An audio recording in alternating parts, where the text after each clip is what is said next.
Hello everyone, welcome to CNA, the daily newspaper analysis. So today we are back with the following content of list.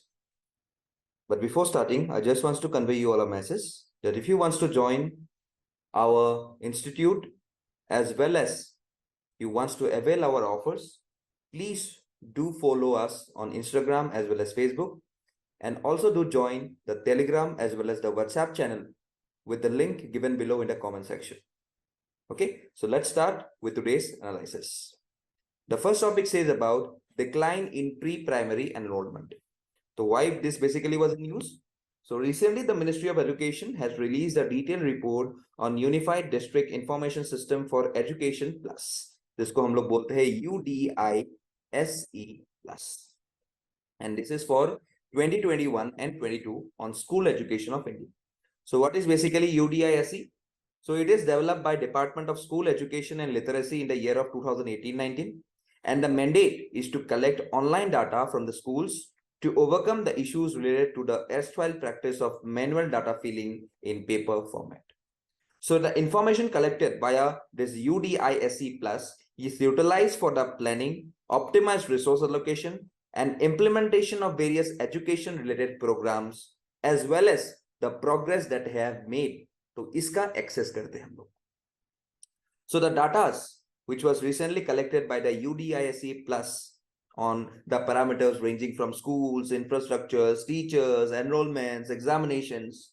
So through this data, there is some of the key findings. तो इस key findings में निकाला गया है कि like जो pre-primary का enrollment होता है वो बहुत कम हो गया है. So in this report of 2021-22, the total number of students that was enrolled in school education from primary to higher education stood at around 25.57 crores. Okay, as compared to around 25.38 crores in 2020-21, registering an increase of around 19.36 lakh enrollments. However, the number of children entering the pre-primary class in 21-22 saw a further decline, resulting in around 30% fewer students in the school section as compared to pre-COVID era. So, यहाँ पे जो हम लोग देखे हैं about the enrollment in primary classes, which includes the classes from class 1 to 5.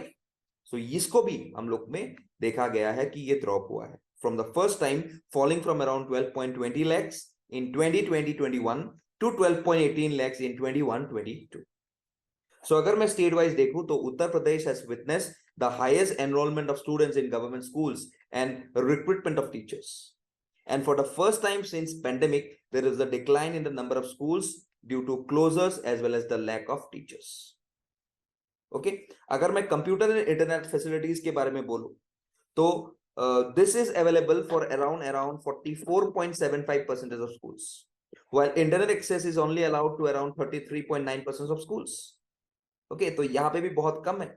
Then if I say about the comparison of the enrollment, तो जो gross enrollment ratio है, that is has of the primary section basically, तो यहाँ पे मैं pre-primary में enrollment down हो गया, लेकिन मैं अगर primary section में बताया गया हूँ तो वहाँ पे 18-19 के लगभग 18-19 में it was around 101%, फिर 21-22 में it was around 104%, and today it is basically we could see that for secondary classes it has risen from around 79.6% to around from 76.9% to around 79.6%.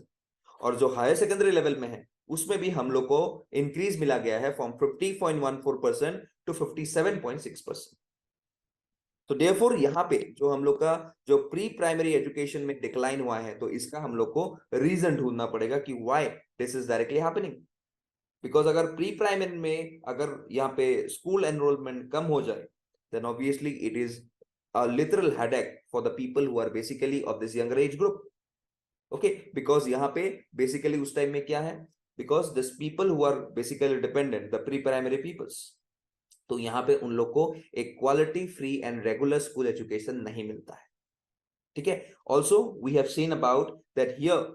The peoples or the teachers are not so much of trained and experienced to handle the people of this pre-primary sections. Okay, so we need to have some of the governance amongst this schools or amongst this pre-primary level students. Okay, and this governments must shift from control of resources to learning outcomes. यहाँ पे उन लोग का performance हम लोग को access करना पड़ेगा, which will redefine the 3 R's of reading, writing and arithmetic. तो ये हम लोग को बहुत इंपॉर्टेंट है, and therefore government needs urgent measures to address the issues which has bearing on its future. ठीक है, तो ये था about this one. नेक्स्ट पे आता है गोल्ड मशरूम. ठीक है, so recently we have seen about that a gold mushroom combo to ease drug delivery, इसको collaboration through Borolan University ये लाया गया है. ठीक है, so this was basically news because today from now onwards we have seen about that medicines may soon have traces of ultra microscopic gold power by super mushroom for greater efficacy. यहाँ पे देख सकते हो.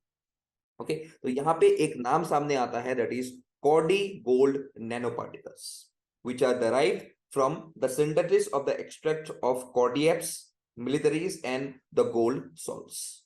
Okay, and it is directly an outcome of a collaborative experiment by scientists from 4 Indian institutions basically, and it has earned an international patent from Germany. So the use of these nanoparticles in medicines could make drug delivery in the human body faster and more surer. ठीक है, तो इसीलिए this gold salts as well as the Cordyceps militaris is basically in news because even they have got some of the good properties. अगर मैं this Cordyceps militaris के बारे में बोलूं, it has got a high value parasitic fungus which is also called a super mushroom because of its tremendous medicinal properties.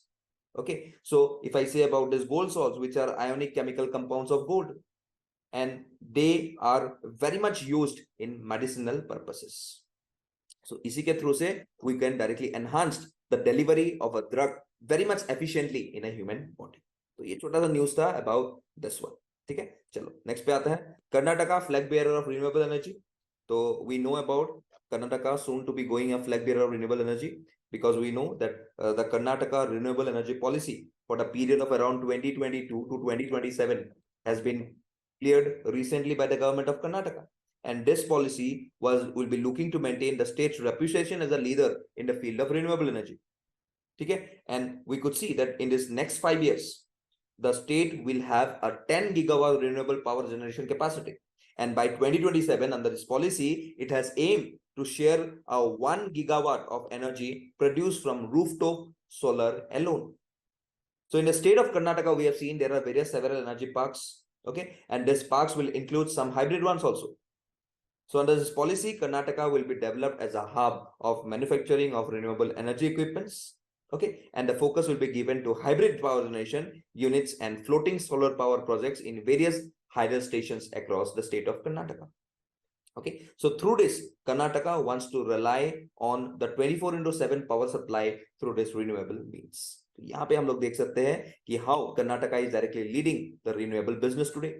Okay, so यहाँ पे हम लोग देख सकते हैं in India should become a next exporter of energy by producing cheap green nitrogen. Okay, then by 2030, 50% of the India's energy requirement should be met through renewable sources. And यहाँ पे कौन उभर के आएगा? Karnataka, just because of the respective policies. So यहाँ पे और सारे government directly should come out with such number of renewable energy policy just like Karnataka. ठीक है, तो यहाँ पे एक छोटा सा न्यूज है about Karnataka. Okay, next, child welfare police officers. So this child welfare police officers is a must in all police stations. Okay, so today we could see about that to exclusively deal with certain number of this conditions associated with the children. Okay, today we know about that even the Union Ministry of Home Affairs has asked even the states as well as the union territories to appoint a child welfare police officer, that is a CWPO, in every police station. Okay, so this Union Home Ministry accepted even the recommendation of this NCPCR, that is the National Commission for Protection of Child Rights. तो उनके suggestions के द्वारा यहाँ पे एक establish कर दिया गया है कि there should be at least one officer not below the rank of an assistant sub inspector as CWPO in every station, and the commission also suggested establishing a special juvenile police unit SJPU, okay, in each district and city, which is headed by an officer not below the rank of deputy superintendent of police. So this unit would comprise CWPOs and 2 social workers having experience work in the field of child welfare, including a woman, to coordinate all functions of the police concerning the children. So the advisory comes against the backdrop of an increasing number of crime against children, including murders and offences under the POCSO, that is the POCSO, that is the Protection of Child from Sexual Offences, which was enacted in 2012, and it is very much of gender neutral. Okay, which recognize that boys can also be the victims of the sexual violence as well, and it defines a child as someone who is under the age of 18. Okay, so यहाँ पे we know about that this specifically lays down some of the stringent punishment, okay, associated with exposing children or to using them to create child of sexual abuse material. ठीक है, तो यहाँ पे जो NCPCR के द्वारा यहाँ पे एक डिमांड किया गया था, तो उसके बेसिस पे यहाँ पे सेंटर के द्वारा यहाँ पे बोला गया है कि like there should be the child welfare police officers in every police station as well as the state, क्योंकि यहाँ पे बस एक रेकमेंड कर सकते हैं centre, because we know that police is directly under the state subject. तो इसीलिए यूनियन होम मिनिस्टर के द्वारा यहाँ पे सब एक स्टेट्स को एक CWPO with the rank of assistant sub inspector, not below the assistant sub inspector rank, should be enacted in every police stations. Okay, और इसी के साथ we should even say about that there should also be some of the juvenile boards who could directly, or juvenile justice system should be also there, which should be headed by a person who is not below the rank of deputy superintendent of police. Okay, तो ये था about this things about this CWPO. ठीक है, next पे आते हैं avian diversity. So recently we have seen about that Nagaland is undertaking the first avian documentation, okay, which will go beyond this Amur falcons. Okay, तो ये देख सकते हो Amur falcons. Okay, so we know about that this is a migratory raptor that put the state on the world birding map, and this event is being organized in collaboration with the Woko Forest Division and Divisional Management Unit of the Nagaland Forest Management Project. Okay, so now this 4-day Toko Imong bird count from 4th November has been timed with the post-harvest Toko Imong festival. Okay, so this Wokha district is the most preferred stopover for Amur falcons traveling from East Asia to Southern Asia. देख सकते हो Eastern Siberia से South Asia से होके ये directly Africa तक जाते हैं. ठीक है, so what is this Toko Imong bird count? So it is Nagaland's first bird documentation event to celebrate the birds of the state. Okay, and this TEBC, that is the Toko Imong bird count, falls within the Salim-Ali bird count, which is a nationwide event conducted by the Bombay National Natural History Society. So ये जो bird है, that is the Amur falcon, it is a small raptor of the falcon family. Okay, and is the world's longest traveling raptor, which breeds basically in the region of southeastern Siberia and northern China before migrating in large crop across India and over the Arabian Sea to winter in southern and East Africa. Okay, so they depart from the winter residence in South Africa around the end of November and stay there through April. So the bird travel through India in one direction for about 20,000 kilometers twice a year.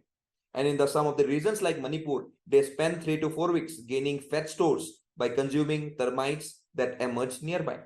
So today, if I see about the protection status of this bird, that is the Amur falcon, it is basically protected under the Wildlife Protection Act of 1972 and is included under Schedule 4. And here the IUCN status is basically least concern. ठीक है, तो ये था about this Toko Imong bird count, जहाँ पे नागालैंड में लिया जाएगा. ठीक है, next पे आते हैं. Lastly, editorial poppy love in Afghanistan. Okay, so today we know about that driven by the demand for heroin and other opioids, mostly in the West, Afghanistan's poppy farmers have figured out that in a broken country there are no jobs and the de facto government has no money, that only the production of this poppy cultivation can only guarantees their survival. So what is basically is a poppy? A poppy is a flowering plant in the subfamily of Papaveridae of the family of Papaveraceae. So poppies are herbaceous plants often grown for their colorful flowers. One species of poppy is the source of narcotic drug which is known as opium. Okay, which contains some of the powerful medicinal alkaloids such as morphine and has been used since ancient times as an analgesic and narcotic medicinal and recreational drug, which also produces some of the edible seeds.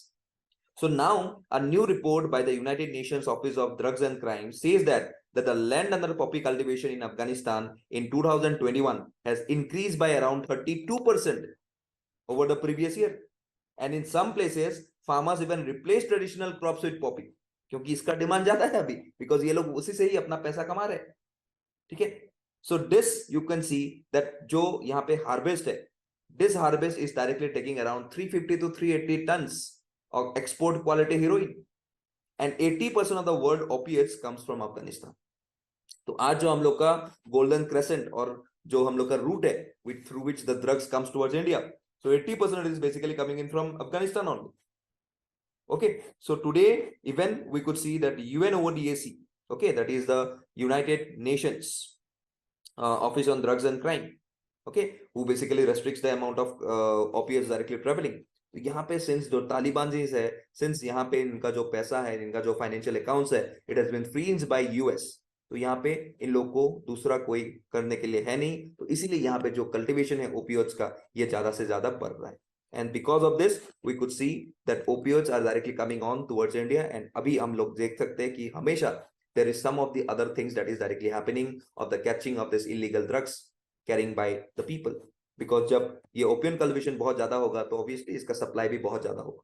Okay, so that they could directly get an access towards some of the income directly received from this opioids. ठीक है, तो इसी के एक concern में इस editorial में यहाँ पे discuss किया गया है about the opioids. Okay, so you should basically know about this golden crescent and this golden triangle, okay, through which opioids directly or these drugs actors to India. Okay, so that's all for today with analysis. We have got the 5 number of MCQs. Please do attempt these MCQs and do join our WhatsApp as well as Telegram group for the further updates. So that's all for today. Thank you and Jai Hind.